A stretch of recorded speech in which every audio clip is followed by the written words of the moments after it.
Welcome. Thank you for joining us today for our healthy holiday appetizers. My name is Katie Andrews. I'm a registered dietitian and corporate wellness expert, and today your chef. Welcome to my kitchen. I'm very excited. I have actually 4 different recipes that I'm going to prep for you today. Simple, easy things that add a nice, healthy, but refined touch to your holiday parties, to your holiday meals. Maybe you have to bring something to a cocktail party later this week, or you're hosting something. So these are all dishes that we and my family are big fans of. And I've chosen them today because they really focus on ways in which you can ensure that you keep your holiday eating healthy. You certainly don't need to keep your holiday eating in check. I want you eating all the favorite things that you love. We only get to eat these foods once a year. But the way that I recommend to my clients and with my family as well is I make sure we have a lot of health forward dishes to complement the dishes like the baked brie, which is my favorite, which might not be as health forward as some of the things we're going to talk about today. So we will be sharing all these recipes. They're all very simple to make, but because we have 4 recipes I want to show you, I'm going to kind of get through them and talk a little bit just about how to kind of add a healthy twist to your hosting these holidays with some of my kind of expertise. So first, a couple notes. I think what a lot of holiday tables lack is enough vegetables and enough healthy fat paired with the proteins that we have. So whether you're doing roasted turkey or ham or beef, or you're making more kind of traditional foods like brisket, you want to make sure that you have your vegetables not just on the side of your main dishes, but also I like to focus on the vegetables during the appetizer course. So appetizers are typically something you might ask another guest to bring, or you may be asked to bring to someone else's house. It's a great opportunity to choose a plant forward recipe that can feature some delicious flavors, some high notes, but also ensures that everyone's getting enough of their kind of fruits and vegetables in during the evening. So I really like these recipes because they're kid friendly, they're easy to prepare. If you do have to throw them in the oven at someone else's house, they bake up pretty quickly, but they can all also be made in advance with a minimum amount of prep time and very simple and easy to find ingredients. What you don't want to do in the holidays is choose new recipes you're unfamiliar with that require you to run around town to 16 different stores to pick up the things you need. Stick with things that are tried and true, flavor palettes that you're familiar with, that are really easy to pull together. And then there's little ways I'll show you that you can always add a little bit of kind of holiday flair. So the first thing I want to make are these pesto stuffed mushrooms. So this is so simple. You could find different ways to jazz these up, but I'm going to show you the basic recipe, and then I'll show you some kind of add-ons that you might want to complement with. So the first thing you want to do is go to your store. They actually sell this time of year what's called stuffing mushrooms. So you'll see these mushrooms have really wide caps, and they also have deep crevasses in them, so you can put the filling in. So you want mushrooms that are on the bigger side, kind of heartier, meatier mushrooms. They're going to roast up nicely. You don't want to do portobello, shiitake. You're looking for basic button mushrooms, but if your grocery store has the ones that are specifically called stuffing mushrooms, that's what you're looking for. I actually ended up with one that's so big, I don't even know how this guy's going to cook up. So the second thing you want to know is washing mushrooms is always a little tricky because they're very absorbent. They're like sponges. So if you submerge your mushrooms in water and or even you spray them, kind of put them in a colander and spray them in the sink, they can get a little slimy and a little gross. That said, most often mushrooms, because they come from the ground, have a little bit of dirt on them. So I did this already, but basically what you want to do, if your mushrooms come, they have a little bit of dirt remaining, you want to get a wet paper towel and just wipe that off. You want to have as little water as possible absorbing into the mushroom cap, but you want to remove your dirt so that you're not serving that to your guests. The next thing you're going to do once you've cleaned your mushrooms is you're going to remove the stems. Mushroom stems like this pop out really easily. So you could pop them out and chop them up and use them for something else. We're not going to be using them for the stuffing today, but many stuffed mushroom recipes do. I pop them off. They're going into my compost for going out into my mulch later today. But you can see once they're popped out, they leave a nice little kind of hole here for your stuffing. Now, for stuffed mushrooms, really the sky's the limit. I've done chopped bacon and cheese. I've done things that have a little bit of like almost an Asian umami flavor. And yes, all the recipes are going to be shared as we go throughout. Don't worry, I saw a question there in the chat. The recipes will be shared. So for you, if you join late, we're starting with our stuffed mushroom recipe. Of course, you're welcome. I could never make all this food and then not give you guys the recipes. So again, super, super simple. You can also keep this as a vegetarian recipe, which is nice. A lot of stuffed mushrooms have cheese in them. So if you want these to be vegan, you can. If you're not looking to be vegan, you want to sprinkle a little bit of Parmesan on top. That adds a nice touch too. So the first thing you're going to do is buy some store-bought pesto. I love this brand, Rana. You can buy any store-bought pesto, but I really do prefer the pestos that are in the refrigerated section versus in the aisle. I think that they're a little bit creamier versus a little bit more oily. So this is what I go for. This is my go-to brand. I highly recommend this one. Always note that many pestos do contain nuts. So if you're hosting for a party, you want to make sure that you let your guests know. This pesto, for example, let's see what it has. It has pine nuts in it. Other things you might see in pesto could be cashews or almonds. So if you have someone with a nut allergy, you always want to make them aware for using pesto. So for this recipe, we're doing about a dozen mushroom caps. Very easy to make this bigger or smaller. You're going to do 1/3 cup of your pesto. And then you're going to do exact same amount of breadcrumbs. So this is so great because if you start with a dozen mushrooms, but you want to triple this recipe, so easy to do that. 1/3 cup of both the other ingredients. You just round it up to a full cup. You could do 36 of these mushrooms in almost the exact same amount of time. So you're then going to be putting in 1/3 cup of your breadcrumbs. I really like using panko breadcrumbs. These are Japanese breadcrumbs. They're very, very light. And I think that they are a little bit bigger pieces, however, so they're less gritty than traditional breadcrumbs. So they work great for a recipe like this. So I'm going to dump in my breadcrumbs. I'm going to mix this around. And you're basically going to come up with kind of a chunky looking pesto, which is exactly what you want. If you feel like you need a little bit more oil, you could add it in, but you kind of want it to have this kind of sandpapery texture. And then very simply, you're just going to take a spoon and you're going to be scooping your pesto into your mushroom caps. You want to make sure that you don't lose any. That guy's going to take a lot. You want it to be a little bit more than the top of the mushroom cap. If you've made mushroom caps before, probably have seen them. They come out kind of a little bit puffed up. And that's exactly what we're looking for. So this is exactly the right amount for a dozen of your mushrooms. And you're just going to scoop this all in there. Now, you could top this with a little bit of extra breadcrumb if you wanted it to be extra crunchy. You could also top it with a little bit of shredded Parmesan cheese or grated Parmesan cheese or grated Pecorino Romano. Okay, those look perfect. I'm gonna lift them up so you can see, and then I'm gonna pop them in the oven so that they'll actually be done while we're still working together. So we've got our mushrooms, pesto, and breadcrumb stuffed. I'm gonna pop them into the oven. These are going into the oven for about 20 minutes. So easy to prep for a party, for a large group. I'm going to set our timer for 20 minutes so we make sure that we don't miss them. And then we're going to move on to our next recipe. Would you be able to include the brand name, recommend the products you were using? Of course. So I'm just going to type this in right now. So we've got Rana pesto and Japanese panko breadcrumbs. Hang on. Let me make sure this goes to everyone. Okay. Japanese panko breadcrumbs.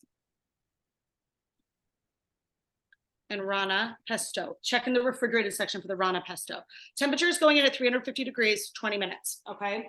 So we're gonna slide this over, and then I'm actually gonna move you with me over to the back of the kitchen. So I don't know if anyone has ever mulled their own cider before. This is such a fun project and it actually makes a great gift. I have 3 kids. My youngest is 3 years old.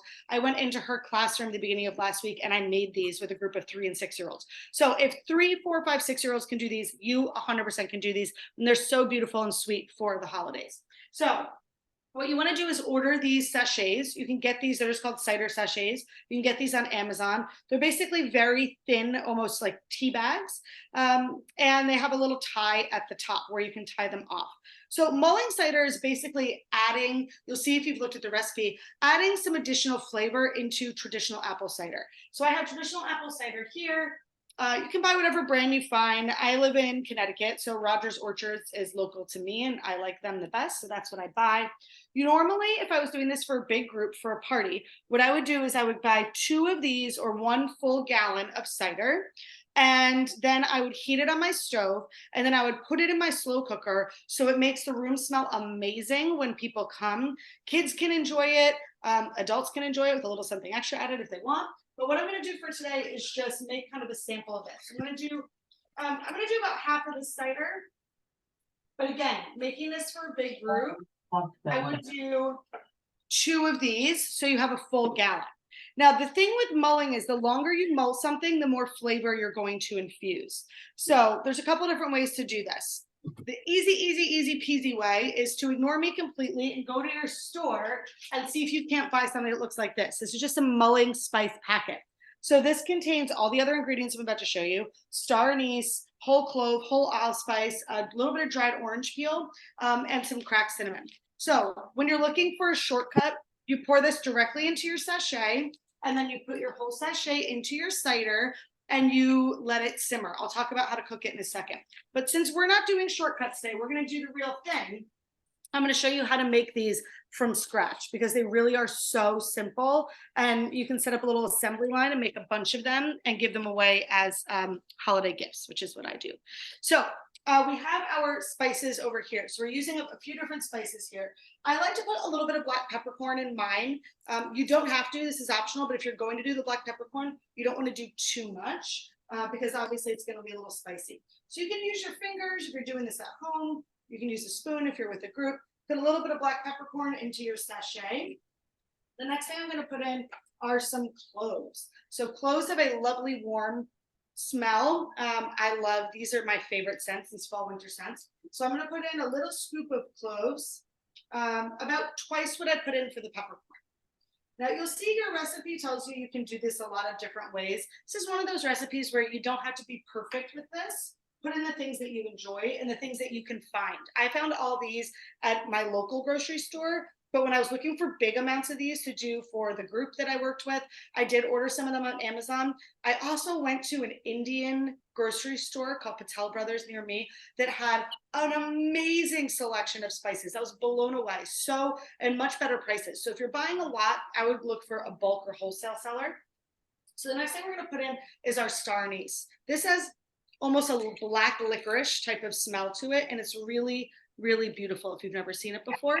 So put in I'm going to put in 3 or 4 of these star anise. They do have a strong flavor, but I think that they add a lot of character and depth, and if you're a black licorice fan, then you're going to want to put in a couple extra of these. So we're going to pop these in here. And then I'm going to put in some allspice. So I'm getting whole allspice instead of ground. Allspice looks like this. It's like these little balls. So I'm going to put, I don't know, maybe about 10 of those in there. Again, we can't go totally brown here. And then I'm going to put in these cardamom pods. If there's any, cardamom pods have more of a kind of citrusy smell to them. If there's anything here you cannot find, don't stress. If you can only find the cinnamon sticks and the allspice and the cloves or something like that, just put in what you can find. Cinnamon sticks, definitely the easiest ingredient. I always have these in my house. I'm going to pop a couple of these in here. So then I'm going to show you how to mull this. Now, if I was giving this as a gift, what I would do is I would take a cinnamon stick on the outside and I would tie it around so the cinnamon stick was kind of outside the bag, and I put a little label on it. So very sweet, fun, easy to do. But since we're doing this for our purposes, to make my kitchen smell amazing, you want to tie the bag off because you don't want your spices getting out. And then I tie it around the cinnamon sticks a couple times, nice and tight, so that nothing escapes. You might get, if you use the store-bought one that I showed you, you might get some, like almost a little bit of grit out of the bag. That's totally fine. You don't need to worry about that. So now you're going to put this into your cider. The key here is you do not want this to boil. You're trying to warm the spices and have them infuse into your cider, but you don't want it to boil. So what I do if I'm having a party is I will put in I'll do a big gallon, so 2 of these of the cider, and then I will put in my sachet, and then I'll put it, bring it to like a medium simmer just so it starts to get hot enough and steam, because that's really what you're trying to do. And then I will turn the heat down low and I'll leave it cooking. And when, 10 minutes before people are going to come, I put it into the slow cooker that's already, I'll have that on warm, and then people can serve themselves. It's great because it can be for kids or adults. And someone asked something about the ingredients, so I'll go through them again. Black pepper, clove, cinnamon stick, star anise, cardamom, whole allspice. You could also use orange peel. You could also skip the black peppercorn if you wanted. Again, there's kind of no wrong way to do this, but I wish you could smell my kitchen once this starts going. I'm actually mulling this one for my kids when they get home from school, because I've been making this so much for events and they haven't had me yet. They've been a little jealous. So I'm gonna let that start going, and I'm gonna pull you guys over to our next setup. So our third dish that we are going to be making is a whipped feta and olive dip. I'm just checking the timer. Perfect. So this is a fantastic recipe if you need something to bring to someone else's house, or you want something that's really visually impressive. I absolutely love this recipe. So super simple. You're going to start by taking 2 different kinds of olives. So we have Castelvano olives, which are the large green pitted olives. They look like this. And then traditional black Kalamata olives, also pitted, so you don't want any pits in here. You're going to take 6 ounces of each type of olive.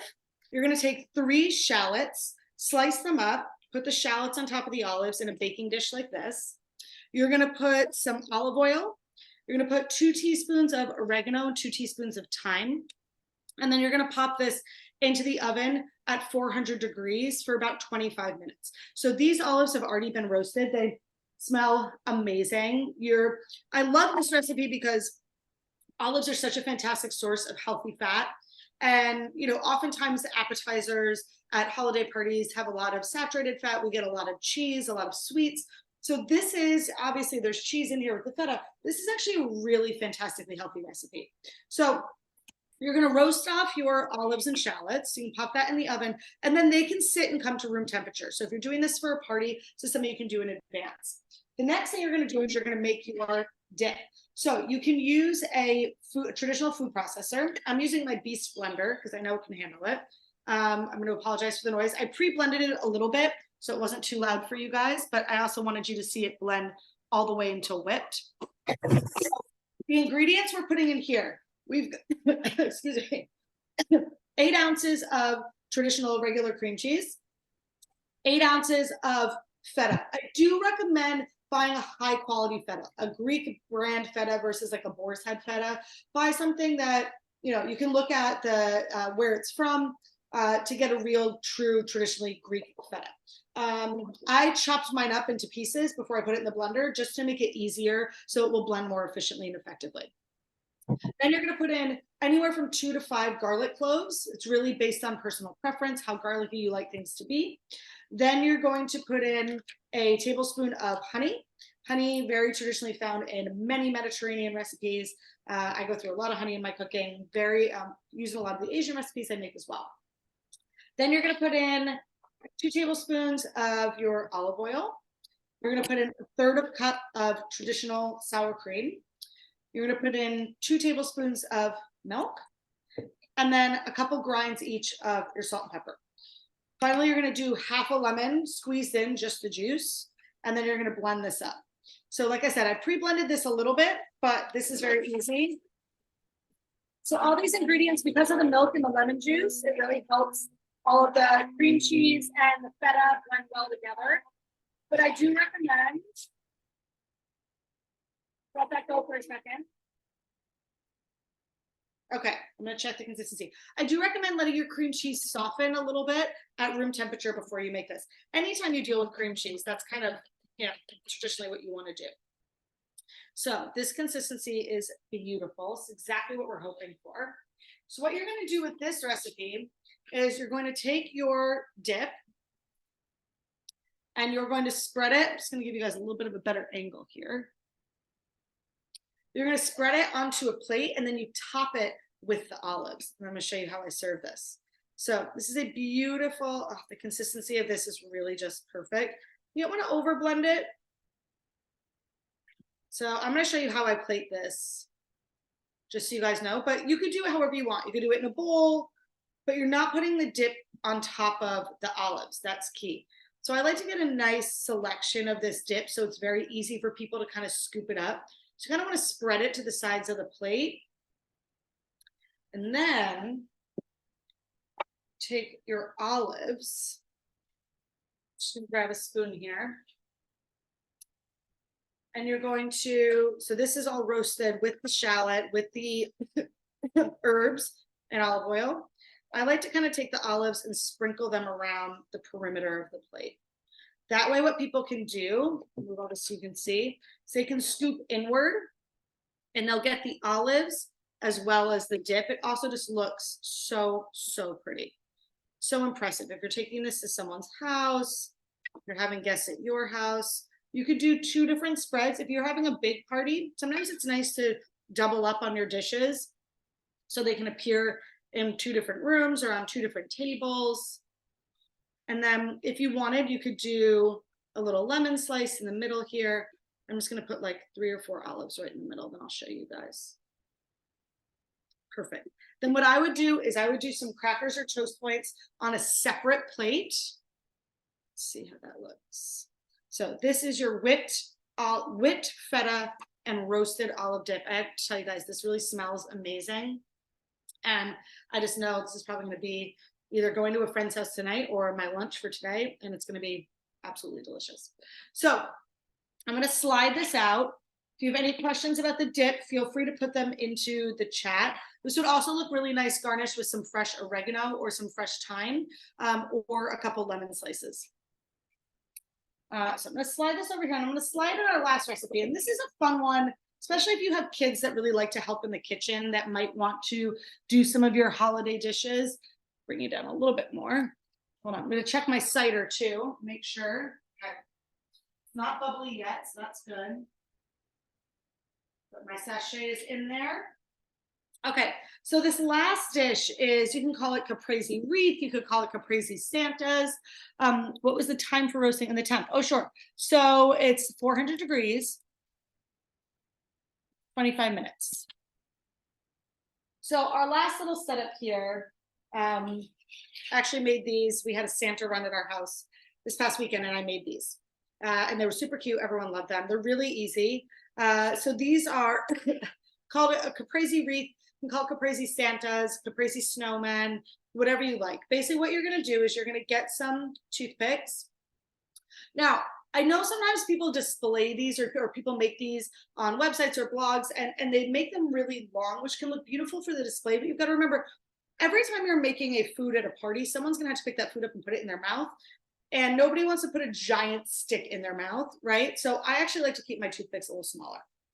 So a couple different ways you can do this. I have some baby tomatoes here, and I have some little, these are mozzarella pearls. You could also use the fuller size, the larger little mozzarella balls. But again, I like to make these a little bit stacked. So what I do is actually cut the tomatoes because I think a whole tomato in your mouth for your guests or even for little kids can be a lot. So simple, cut it in half. I start with 1 tomato on the top. And then I put 2 of these little mozzarella balls here. And then I put 1 tomato on the bottom. So I like it like this. It's kind of making a little caprese sandwich. And then I'll take 1 little leaf of basil. And I'll rip it like this.